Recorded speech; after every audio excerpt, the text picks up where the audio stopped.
అందరికీ నమస్తే అండి. నేను Harinath Yadav. Welcome to our channel Andhra vision. నిన్న రష్యా నుంచి పుతిన్ గారు ఇండియాకు వచ్చారు. డైరెక్ట్ నరేంద్ర మోడీ గారు ఎయిర్‌పోర్ట్‌కెళ్ళి ఆయన్ని రిసీవ్ చేసుకొని, అక్కడ ఎయిర్‌పోర్ట్ నుంచి డైరెక్ట్ ప్రధాని కార్యాలయానికి తీసుకెళ్లారు.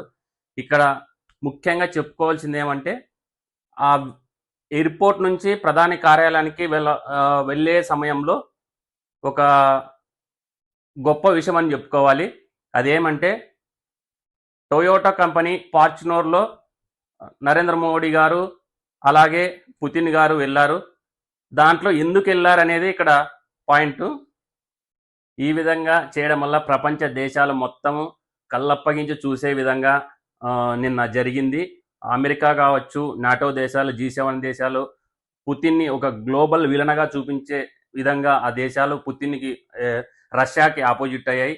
కాబట్టి ఈ దేశాలకు సంబంధించిన కార్లు కొన్ని ఉండడం వల్ల మన ఇండియాలో నరేంద్ర మోడీ గారు తిరిగే కార్లు కొన్ని ఆ దేశాలకు సంబంధించిన కార్లు ఉండడం వల్ల ఆ కార్లు వాడకుండా టొయోటాకు సంబంధించి మన బెంగళూరులోనే అది మ్యానుఫ్యాక్చరింగ్ యూనిట్ ఉంది. అక్కడ తయారైన జపాన్ కంపెనీకి సంబంధించిన టొయోటా ఫార్చునర్ కార్లో వీళ్ళు దాదాపుగా 45 నిమిషాలు ప్రయాణించారు.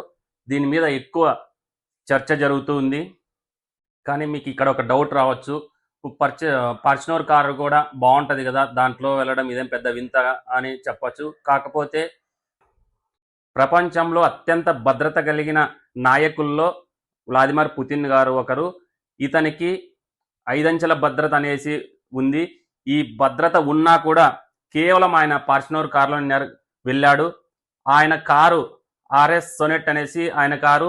ఆ కారు ఎంత స్ట్రాంగ్ అంటే ఎటువంటి యుద్ధ సమయాల్లో కూడా దానికి ఆ కారుకి ఎటువంటి ఇబ్బంది కలక్కోకుండా, ఒకవేళ ఏదన్నా టైర్లు పంచర్ అయినా కూడా 100 కిలోమీటర్లు వెళ్ళే విధంగా అంత పటిష్టమైన కారు ఉన్నా కూడా కేవలం ఫార్చునర్ కారులోనే ఆయన వెళ్ళడము, అది ఇండియా మీద ఆయనకున్న నమ్మకమని, అలాగే మోడీ గారి పైన ఆయనకున్న నమ్మకమని చెప్పుకోవచ్చు. పుతిన్ గారు రష్యా నుంచి ఇండియాకి వచ్చాడు. ఆయన వచ్చిన తర్వాత ఏ కారులో వెళ్ళాడు ఒక చిన్న క్లిప్ ఉంది, ఆ వీడియో చూద్దాం.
మన ఇండియా నృత్య సాంప్రదాయం ప్రకారం ఆయనకు స్వాగతం పలికారు. అది ఒకసారి చూద్దాం.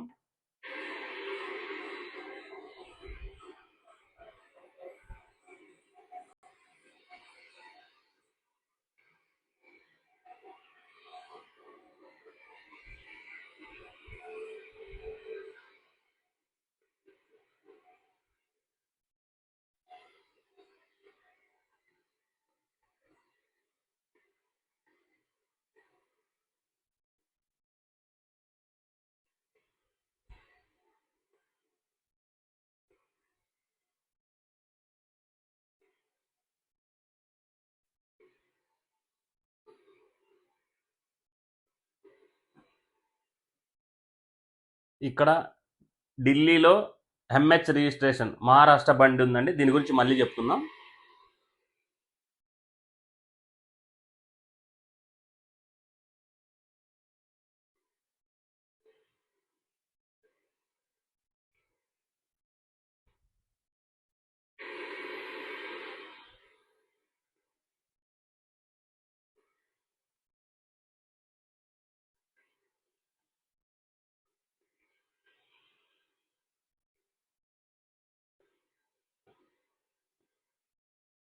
ఇది టొయోటా ఫార్చునర్ కార్లో మన పిఎం మోడీ గారు కావచ్చు, రష్యా అధ్యక్షుడు పుతిన్ గారు కావచ్చు, ఫార్చునర్ కార్లో వెళ్ళారు. దాదాపుగా 45 నిమిషాలు ప్రధాని నివాసానికి వెళ్ళారని సమాచారం.